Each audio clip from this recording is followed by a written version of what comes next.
हे friends, welcome back. आज इस video में हम लोग अपोलो हॉस्पिटल एंटरप्राइज लिमिटेड के Q4 रिजल्ट और मैनेजमेंट ने जो की अनाउंसमेंट किया है उसके साथ कंपनी के डिविडेंड के बारे में डिटेल में बात करने वाले हैं और कंपनी के करंट चार्ट पैटर्न के हिसाब से कंपनी के शेयर को खरीदना चाहिए, बेचना चाहिए या होल्ड करना चाहिए उसके बारे में भी हम लोग डिटेल में बात करेंगे।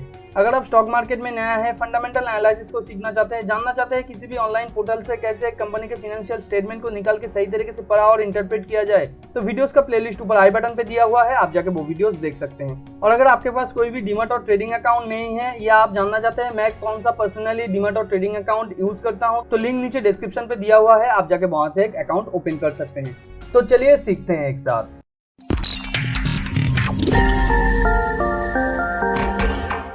तो फर्स्ट हम लोग कंपनी के Q4 रिजल्ट को थोड़ा देख लेते हैं, उसके साथ ईयर ऑन ईयर के रिजल्ट को भी देख लेते हैं।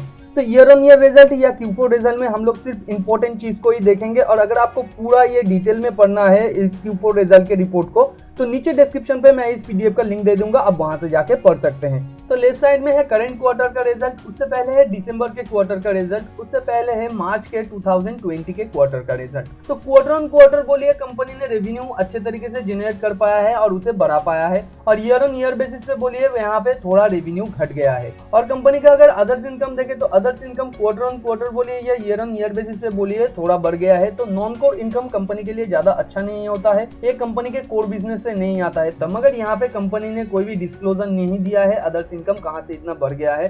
कंपनी का जो एनुअल रिपोर्ट आएगा शायद वहां पे दिया हुआ होगा। तो इसके साथ कंपनी का जो टोटल रेवेन्यू हो जाता है 2,88,840 लाख, ये सारा अमाउंट लैक्स में दिया हुआ है। और पिछले साल के इसी क्वार्टर में था 2,92,638 लाख, जो ईयर ऑन ईयर बेसिस पे थोड़ा कम हो गया है और क्वार्टर ऑन क्वार्टर बेसिस पे थोड़ा बढ़ गया है। पिछले क्वार्टर में था 2,76,535 लाख। और इसके साथ कंपनी के अंदर और एक अच्छा इंप्रूवमेंट हुआ है, कंपनी अपना जो फाइनेंस कॉस्ट है वो अच्छे तरीके से कंट्रोल कर पा रहा है। पिछले क्वार्टर के हिसाब से इस क्वार्टर में थोड़ा कम आया है और ईयर ऑन ईयर बेसिस पे हम लोग अगर यहाँ पे देखें तो पिछले ईयर के हिसाब से इस ईयर में कंपनी ने काफी हद तक इसे कंट्रोल किया है। तो फाइनेंस कॉस्ट कंपनी अपना जो बोरोइंग है उसे घटा के अपना जो इंटरेस्ट का कॉस्ट है उसे कम कर रहा है ताकि अपना जो फाइनेंस कॉस्ट है वो ज्यादा से ज्यादा कम हो सके। तो इसके साथ कंपनी के अंदर जो टोटल एक्सपेंसेस हो जाता है करंट क्वार्टर में 2,69,316 लाख का, और पिछले साल के इसी क्वार्टर में था 2,84,145 लाख का, जो ईयर ऑन ईयर बेसिस पे काफी हद तक कम हो गया है कंपनी का एक्सपेंसेस। और पिछले क्वार्टर के हिसाब से ये क्वार्टर में थोड़ा एक्सपेंसेस बढ़ गया है।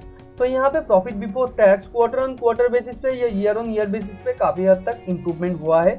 और इसके साथ कंपनी के अंदर और एक देखने का चीज है इंपॉर्टेंट, वो है कंपनी का नेट प्रॉफिट। तो नेट प्रॉफिट कंपनी ने करंट क्वार्टर में पोस्ट किया है 16,989 लाख का, और पिछले क्वार्टर में था ये 13,416 लाख का, और उससे पहले ईयर ऑन ईयर बेसिस पे था 20,960 लाख का। तो ईयर ऑन ईयर बेसिस पे ये थोड़ा कम हो गया है, मगर क्वार्टर ऑन क्वार्टर बेसिस पे ये थोड़ा ज़्यादा हो गया है, मगर ये भी एक अच्छा अमाउंट नहीं है और एक एक्यूरेट अमाउंट नहीं है, क्योंकि यहाँ पे देख सकते हैं आप जो डेफर्ड टैक्स है वो यहाँ से माइनस कर दिया गया था। तो डेफर्ड टैक्स अगर यहाँ से माइनस नहीं किया होता तो कंपनी का जो नेट प्रॉफिट है वो और भी घट जाता करेंट क्वार्टर में।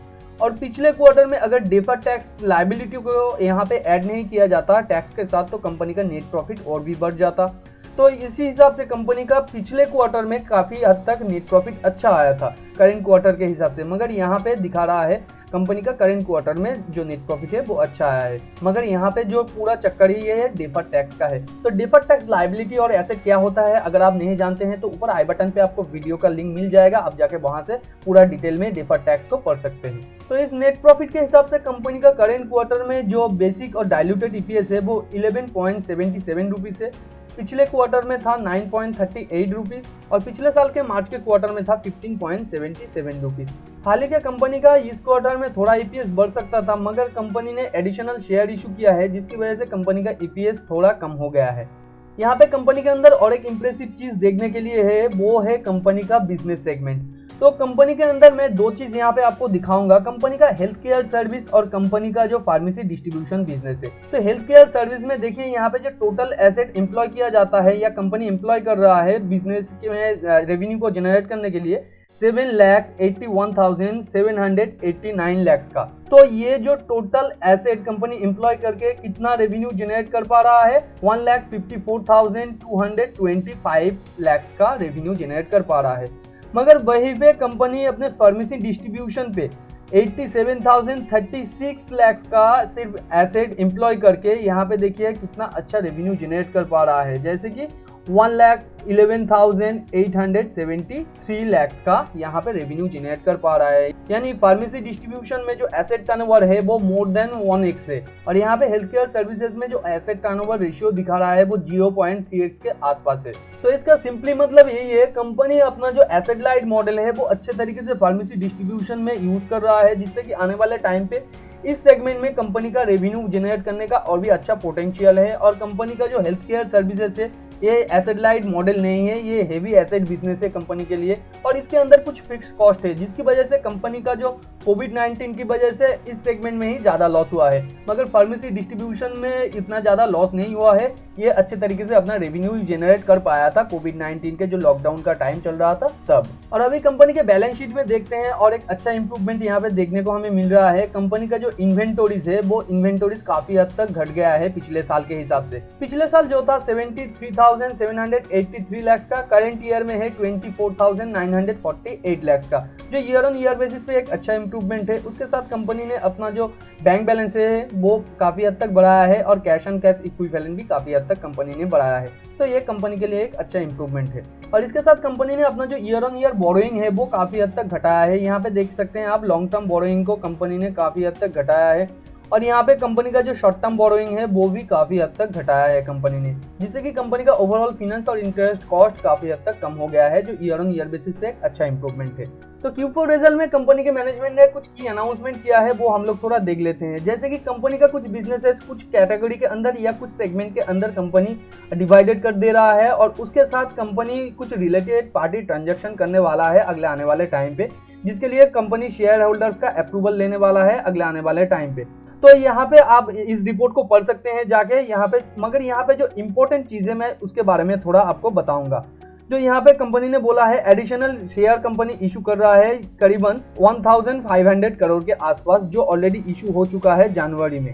और इसके साथ Apollo home health care limited जो इंडिया का ब्रांच है, और ओएसटेन हॉस्पिटल कॉर्पोरेशन प्राइवेट लिमिटेड का मार्च करने वाला है कंपनी, जिसका अप्रूवल करीबन बोर्ड के द्वारा दिया जा चुका है। Company ministry of corporate affairs के द्वारा ये अप्रूवल के लिए वेट कर रहा है। और कंपनी ने इस क्वार्टर में रिपोर्ट किया है, अप्रैल 2021 में कंपनी ने 50% स्टेक एक्वायर कर लिया है Apollo multi speciality hospital limited में, जिसके साथ कंपनी का ये एक और भी फुल्ली ओन सब्सिडियरी हो जाता है, और इसका जो प्रेजेंस है ये कलकत्ता में है। और कंपनी के प्रॉफिट एंड लॉस स्टेटमेंट में कुछ एक्सेप्शनल आइटम्स है, उसका डिस्क्लोजर कंपनी यहाँ पे दिया है। करीबन 450 लैक्स का कंपनी ने एक सिक्योरिटी अमाउंट डिपॉजिट रखा है, और यहाँ पे profit of sale nursing school जो कंपनी के कोई दूसरे सब्सिडियरी ने सेल किया है, उससे प्रॉफिट हुआ है कंपनी को 466 लैक्स का, वो भी एक्सेप्शनल आइटम के अंदर दिया हुआ है।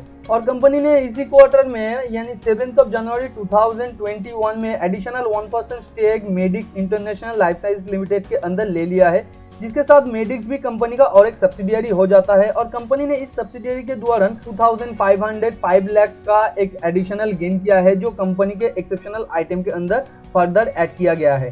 और उसके साथ कंपनी का जो गुडविल है, यानी इस कंपनी को एक्वायर करने के बाद कंपनी के अंदर जो इसका गुडविल है वो कंपनी के बैलेंस शीट में ऐड हो गया है 3718 लैक्स के आसपास। इसके साथ कंपनी ने इसी क्वार्टर में AHL यानी अपोलो हेल्थ को लिमिटेड करके एक नए कंपनी को फॉर्म किया है, जिसके अंदर कंपनी का जो टोटल पेड अप या शेयर कैपिटल आप बोलिए 7 लैक्स के आसपास है, और जिसका फेस वैल्यू है 10H, और करेंटली इक्विटी शेयर से उसके अंदर 70,000 के आसपास। तो ये जो बिजनेस है ये किसके लिए फॉर्म किया गया है, कंपनी यहाँ पे बोल रहा है कस्टमर का जो हेल्थ और हेल्थ डेटा है उसे मैनेज करने के लिए, और उसके साथ कंपनी जो फार्मा हेल्थ केयर प्रोडक्ट और FMCG प्रोडक्ट है वो ऑनलाइन के थ्रू सर्विस देने की कोशिश करेगा इस बिजनेस के थ्रू।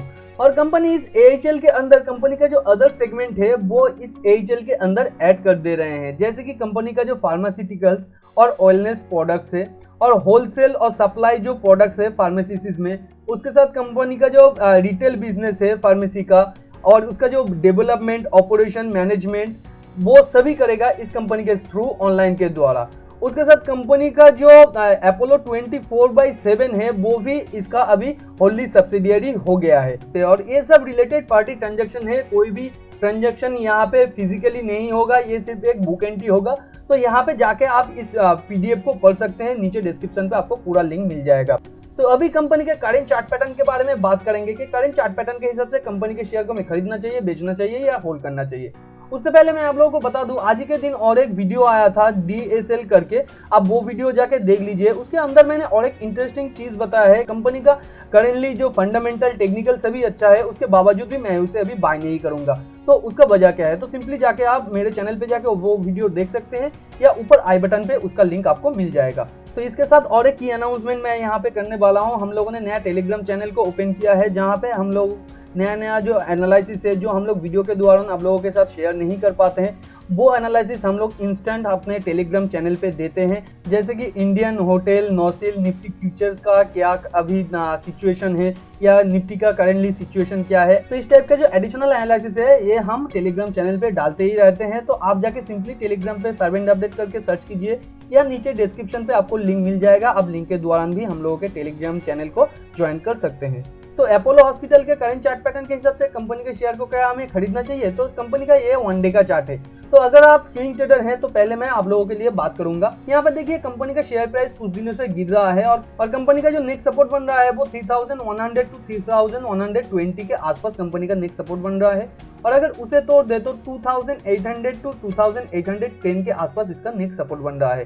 तो कंपनी का शेयर प्राइस अभी गिर रहा है तो हम लोग थोड़ा गिरने देंगे, क्योंकि हम लोग जानते हैं जब कोई भी कंपनी का शेयर एक बेयरिश फेज में होता है तब वो नीचे जाता ही रहता है।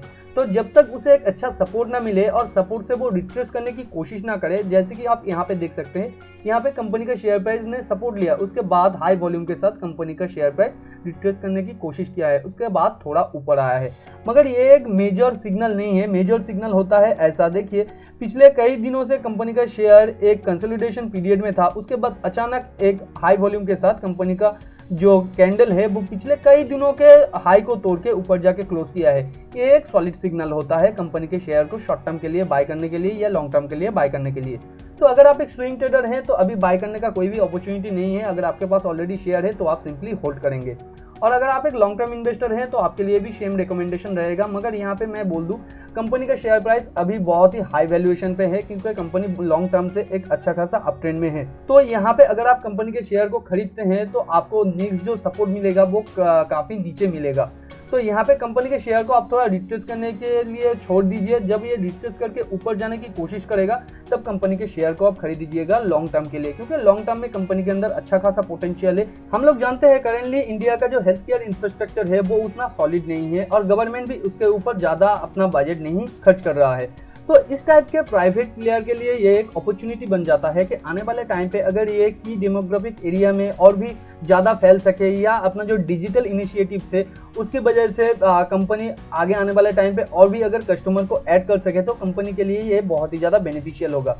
और कंपनी इसके ऊपर भी काम कर रहा है। कंपनी ये भी बोल रहा है आगे आने वाले 2-3 सालों में कंपनी और भी एडिशनल कैपेक्स लॉन्च करने वाला है और अपना जो डिजिटल प्लेटफॉर्म है उसके दौरान कंपनी नया जो सर्विस है वो लॉन्च करने वाला है, जिससे कि कस्टमर और भी एंगेज हो सकता है कंपनी के साथ। मगर करंटली कंपनी का जो चार्ट पैटर्न है वो अभी सपोर्टिव नहीं है, तो मैं यही कहूंगा आप लोग थोड़ा वेट कर लीजिए। तो आगे आने वाले टाइम पे आपको और भी अच्छा एंट्री पॉइंट मिलेगा जब आप कंपनी के शेयर को और भी सस्ते में खरीद सकते हैं। या अगर अगले आने वाले टाइम पे आपको कोई ऐसा सिग्नल दिखे कि पिछले दिन के हाई को तोड़कर विद हाई वॉल्यूम कंपनी का शेयर प्राइस एक बड़ा कैंडल क्रिएट करके ऊपर जाके क्लोज करता है, तभी आप यहाँ पे एक एंट्री ले सकते हैं, क्योंकि यहाँ पे जो सपोर्ट एरिया है वो काफी हद तक क्लोज है। तो इसकी वजह से यहाँ से अगर ये रिट्रेस करता है या रिट्रेस करने की कोशिश करता है तो आप तब यहाँ पे एक एंट्री ले सकते हैं। तो उम्मीद करते हैं ये छोटा सा वीडियो आपको नॉलेजेबल लगा होगा। वीडियो अगर नॉलेजेबल लगा है तो वीडियो को लाइक एंड शेयर कीजिए आपके उन फ्रेंड्स एंड फैमिली के साथ जो फाइनेंस और स्टॉक मार्केट में इंटरेस्ट रखते हैं। चैनल पे नया है तो चैनल को सब्सक्राइब करके बाजू में जो बेल आइकन है उसे भी हिट कर दीजिए ताकि नया वीडियो का नोटिफिकेशन आपको तुरंत मिल सके। और अगर अभी तक टेलीग्राम चैनल को सब्सक्राइब नहीं किया है तो टेलीग्राम चैनल को भी सब्सक्राइब कर लीजिए, क्योंकि नया जो एडिशनल एनालिसिस है वो हम लोग टेलीग्राम चैनल पे ही क्विकली डालते हैं। वीडियो के बारे में कोई भी क्वेश्चन या डाउट हो या अगले आने वाले टाइम पे आप नए किसी टॉपिक के ऊपर वीडियो चाहते हैं तो उसके बारे में भी आप नीचे कमेंट में लिख सकते हैं। मिलते हैं अगले वीडियो पर, तब तक के लिए खुश रहिए। Thanks for watching and happy investing.